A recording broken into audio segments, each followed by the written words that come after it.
Om Namo Bhagavate Vasudevaya. Om Namo Bhagavate Vasudevaya. Om Namo Bhagavate Vasudevaya. This is a reading from the 5th canto of the Shreemad-Bhägavatam entitled Shukadeva Goswami Speaks About Bali Maharaj. Shukadeva was speaking to Maharaj Parikshit, my dear king. Lord Vishnu, the enjoyer of all sacrifices, appeared as Vamana Dev in the sacrificial arena of Bali Maharaj. Then the Lord extended his left foot to the end of the universe and pierced a hole in its covering with the nail of his big toe.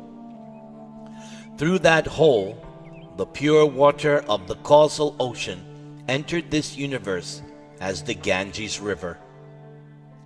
Having washed the lotus feet of the Lord, which are covered with reddish powder, the water of the Ganges acquired a very beautiful pink color. Every living being can immediately purify one's mind of material contamination by touching the transcendental water of the Ganges, yet its waters remain ever pure. Because the Ganges directly touches the lotus feet of the Lord before descending within this universe, she is known as Vishnupadi. Later, she received other names like Jahnavi and Bhagirathi. After 1,000 millenniums, the water of the Ganges descended upon Dhruvaloka, the topmost planet in this universe. Therefore, all learned sages and scholars proclaim Dhruvaloka to be Vishnupada, situated on Lord Vishnu's lotus feet.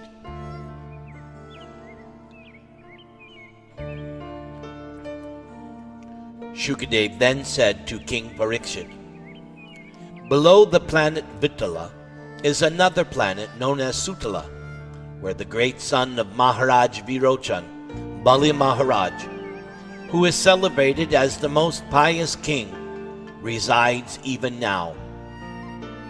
For the welfare of King Indra, the king of heaven, Lord Vishnu appeared in the form of a dwarf brahmachari as the son of Aditi and tricked Bali Maharaj by begging for only 3 paces of land, but taking all the 3 worlds. Being very pleased with Bali Maharaj for giving all his possessions, the Lord returned his kingdom and made him richer than the opulent King Indra. Even now, Bali Maharaj engages in devotional service by worshipping the Supreme Personality of Godhead in the planet Sutala. My dear king, Bali Maharaj donated all his possessions to the Supreme Personality of Godhead, Vamanadev. But one should certainly not conclude that he achieved his great worldly opulence in Bilasvarga, the subterranean imitation heavenly planets, as a result of his charitable disposition. The Supreme Personality of Godhead, who is the source of life for all living entities, lives within everyone as the friendly supersoul, and under his direction, a living entity enjoys or suffers in the material world. Greatly appreciating the transcendental qualities of the Lord, Bali Maharaj offered everything at the lotus feet of the Lord. Bali's purpose, however, was not to gain anything material, but to become a pure devotee. For a pure devotee, the door of liberation is automatically opened. One should not think that Bali Maharaj was given so much material opulence merely because of his charity.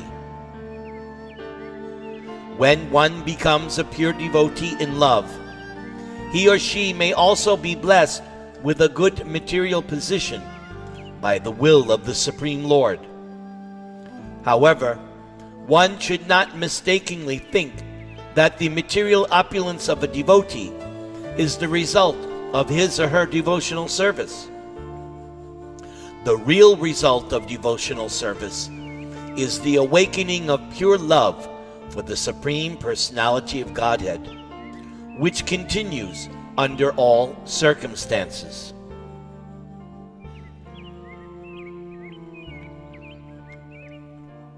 If one who is embarrassed by hunger, or one who falls down or stumbles, and they chant the holy name of the Lord even once, willingly or unwillingly, such a person is immediately freed from the reactions of past deeds.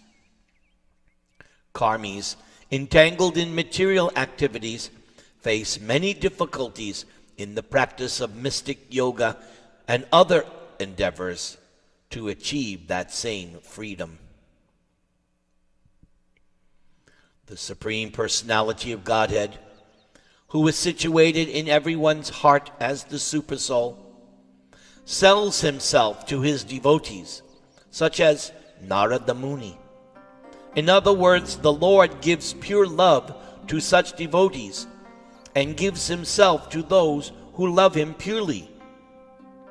Great self-realized mystic yogis, such as the four Kumaras, also derive great transcendental bliss from realizing the Supersoul within themselves. The Supreme Personality of Godhead did not award his mercy to Bali Mahäräja by giving him material happiness and opulence, for these make one forget loving service to the Lord. The result of material opulence is that one can no longer absorb his or her mind in the Supreme Personality of Godhead. And when the Supreme Personality of Godhead could see no other means of taking everything away from Bali Mahäräja, the Lord adopted the trick of begging from him and then took away all the three worlds. Thus only his body was left, but the Lord was still not satisfied. He then arrested Bali Mahäräja, bound him with the ropes of Varuna, and threw him in a cave within a mountain. Nevertheless, although all his property was taken, and Bali was thrown into a cave, he was such a great devotee that he spoke as follows.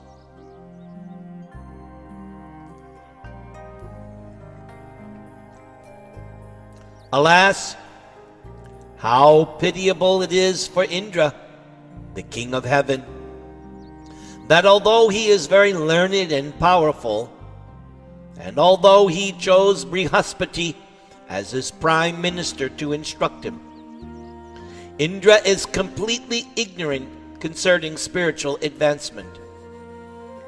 And Brihaspati is also unintelligent because he did not properly instruct his disciple, King Indra. Lord Vamana was standing at Indra's door, but King Indra, instead of begging for an opportunity to render transcendental loving service, engaged the Lord in asking me for alms with which to gain the three worlds, only for his sense gratification. Sovereignty over the three worlds is very insignificant, because whatever material opulence one may possess lasts only for an age of Manu, which is but a tiny fraction of endless time.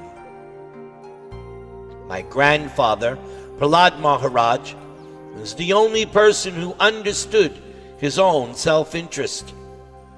Upon the death of Prahlad's father, Hiranyakashipu, Lord Nrsimha wanted to offer Prahlad his father's kingdom, and even wanted to grant him liberation from material bondage.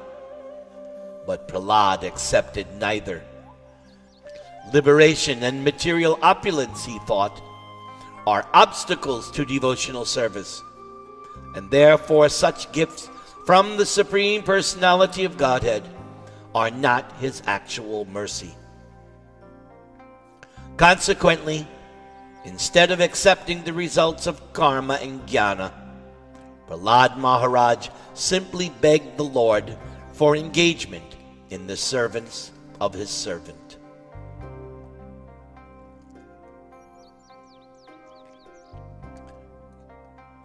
Bali Maharaj continued, persons like us who are still attached to material enjoyment and who are contaminated by the modes of material nature and who lack the mercy of the Supreme Personality of Godhead cannot follow the supreme path of Prahlad Maharaj, the exalted devotee of the Lord.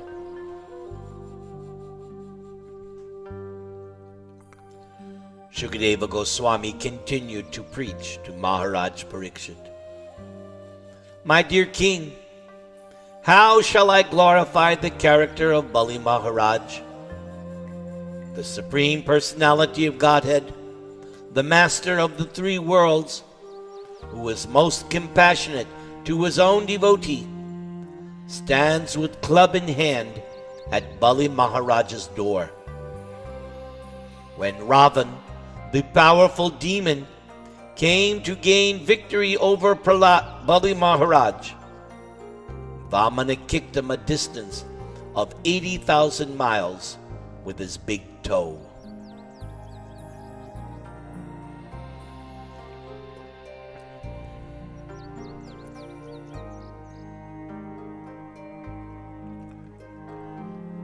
The following are the purports to this section of the 5th canto, the ecstatic emotional ecstasy writings of His Divine Grace, A.C. Bhaktivedanta Swami Prabhupäda.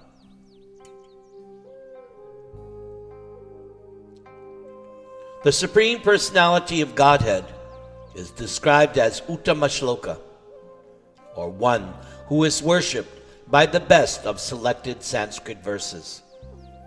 And his devotees, such as Bali Maharaj, are also worshipped by the phrase Punya Shloka, or verses that increase one's piety. Bali Maharaj offered everything to the Lord, his wealth, his kingdom, and even his own body. Sarvatma Nivadane Bali. The Lord appeared before Bali Maharaj as a Brahmin beggar, and Bali Maharaj gave him everything he had. However, Bali Maharaj did not become poor by donating all his possessions to the Supreme Personality of Godhead. Instead, he became a successful devotee and got everything back again with the blessings of the Lord. Similarly, those who give contributions to expand the activities of the Krishna consciousness movement and to accomplish its objectives will never be the loser. They will get their wealth back with the blessings of Lord Krishna. On the other side, those who collect contributions on behalf of the International Society for Krishna Consciousness should be very careful not to use even a farthing of the collection for any purpose other than the transcendental loving service of the Lord. It is not a fact that one has to offer his or her material possessions to the Supreme Personality of Godhead and be liberated before he or she can engage in devotional service. A devotee automatically attains liberation without separate endeavors. Bali Maharaj did not get back all his material possessions merely because of his charity to the Lord. One who becomes a devotee free from material desires and motives regards all opportunities, material and spiritual, as benedictions from the Lord. And in this way one's service to the Lord is never hampered. Bhukti, material enjoyment, and mukti, liberation, are only byproducts of devotional service. A devotee need not work separately to attain mukti. It was Srila Bilvamangala Thakur who said, Mukti swayam mukultanjali sevate svan. A pure devotee of the Lord does not have to endeavor separately for mukti, because mukti is always ready to serve a pure devotee. The Lord became Bali Maharaj's doorkeeper, not because of his giving everything to the Lord, but because of Bali's exalted position as a lover of the Lord. There are two kinds of opulence.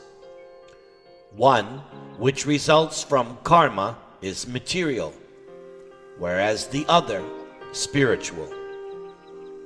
A surrendered soul who fully depends upon the Supreme Personality of Godhead does not want material opulence for sense gratification. Therefore, when a pure devotee is seen to possess exalted material opulence, it is not due to his or her karma. Rather, it is due to one's bhakti. In other words, one is in that position because the Supreme Lord wants him or her to execute service to the Lord very easily and opulently. The special mercy of the Lord for the neophyte devotee is that he or she becomes materially poor. But this is also the Lord's mercy, because if a neophyte devotee becomes materially opulent, he or she forgets the service of the Lord.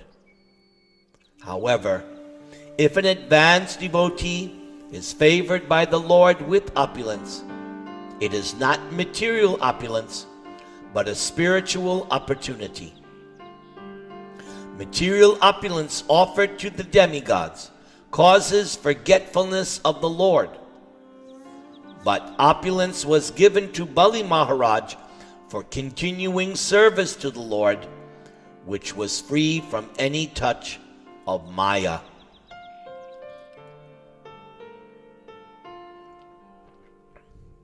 Bali Maharaj was so powerful that he fought with Indra and took possession of the three worlds. Indra was certainly very advanced in knowledge, but instead of asking Vamanadev for engagement in his service, he used the Lord to beg for material possessions that would lie finished at the end of one age of Manu.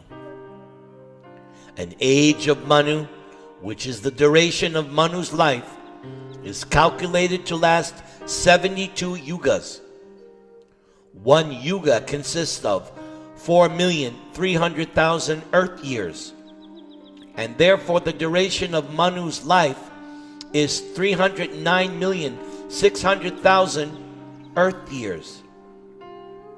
The demigods possess their material opulence only until the end of the life of Manu. Time is insurmountable. The time one is allotted, even if it be millions of years, is quickly gone. The demigods own their material possessions only within the limits of time. Therefore, Bali Maharaj lamented that although Indra was very learned, Indra did not know how to use his intelligence properly. For instead of asking Vamanadev to allow him to engage in the Lord's service, Indra used the Lord to beg Bali Maharaj for material wealth. Although Indra was learned, and his prime minister Brihaspati was also learned, neither of them begged to be able to render loving service to Lord Vamana. Therefore Bali Maharaj lamented for Indra.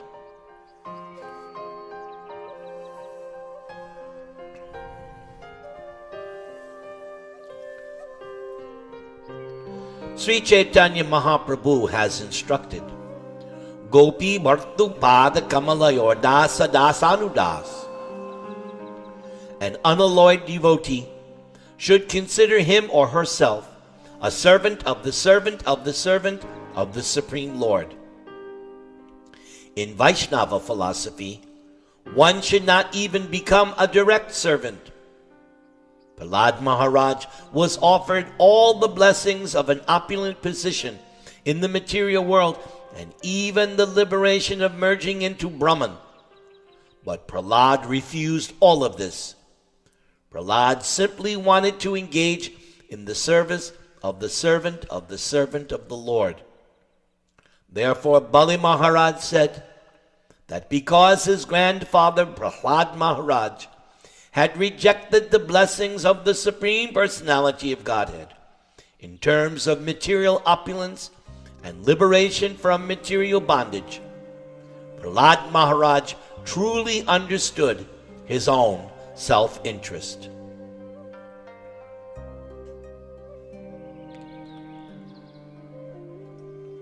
It is said that for spiritual realization, one must follow great personalities like Lord Brahma, Devarshi Narada, Lord Shiva, and Prahlad Maharaj. The path of bhakti is not at all difficult if we follow in the footsteps of the previous acharyas and authorities. But those who are too materially contaminated by the modes of material nature cannot follow the Mahajans. Although Bali Maharaj was actually following the path of his grandfather, because of his great humility, Bali thought that he was not actually following. It is the characteristic of advanced Vaishnavas following the principles of bhakti that they think themselves ordinary human beings. This is not an artificial exhibition of humility. A Vaishnava sincerely thinks this way and therefore never admits his or her exalted position. All glories to Srila Prabhupada.